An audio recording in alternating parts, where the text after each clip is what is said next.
இல்ல சார், அவர் கொலை செய்யப்பட்ட விதமும் சந்தேகத்திற்குரிய இடமா தான் அதுதான் நான் சொல்ல வரேன். என்ன விஷயம்னா, அந்த கூலிப்படையை சேர்ந்தவங்க தான் இது மாதிரி பண்ணுவாங்க. இந்த நடு தலையில வெட்டுறது. அந்த ஸ்ரீதர்ன்னு சொல்லிட்டு சிடி மணின்னு ஒரு பெரிய ரவுடி சொல்றாங்க இல்லையா, அந்த சிடி மணிங்கிற ரவுடி வந்து அந்த கேங்கை சேர்ந்தவங்க கொலை பண்ணாங்க அப்படின்னா அந்த ஸ்பாட்டுக்கு போன உடனே சொல்லலாம் இது சிடி மணி கேங் தான் பண்ணியிருக்கணும். எப்படின்னா வெட்டு வந்து நடு தலையில தான் வெட்டுவாங்க. இதுல வெட்டியிருக்கிறது வந்து நடு தலையில தான் வெட்டியிருக்காங்க. அப்புறம் கழுத்துல கரெக்டா சைட்ல கழுத்துல கரெக்டா வெட்டியிருக்காங்க.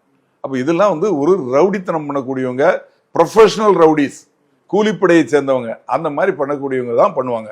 ஒருவேளை இவன் கூலிப்படையை சேர்ந்தவனா இருக்கலாம். இன்னும் விசாரணையில தான் தெரிய வரும். ஏன்னா யாருனே தெரியலையே. எல்லாருக்கும் வழக்கு இருக்கு, எல்லார் பின்னணியும் வழக்கு இருக்கு. ஆமா, பேரு தான் தெரியுது.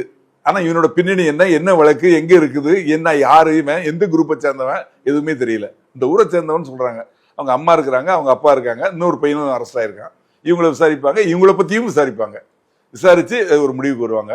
சார், இது இவர் இறந்து கிடந்தார் இல்லையா, அந்த படமே நிறைய சந்தேகத்தை ஏற்படுது. நீங்க சொன்ன மாதிரி தலையில கழுத்துல வெட்டு ஓகே, ஆனா அவரது பேண்ட்டை கூட உருவி விட்டு இருந்திருக்காங்க. நீங்க அந்த போட்டோ பாத்தீங்கன்னா தெரிஞ்சிருக்கும். அவரு கிட்டத்தட்ட அரை நிர்வாண நிலையில தான், பேண்ட்டை உருவப்பட்ட நிலையில தான் கிடந்தார். அப்ப வேற ஏதாச்சும் ஒரு நோக்கம் இருக்குமா?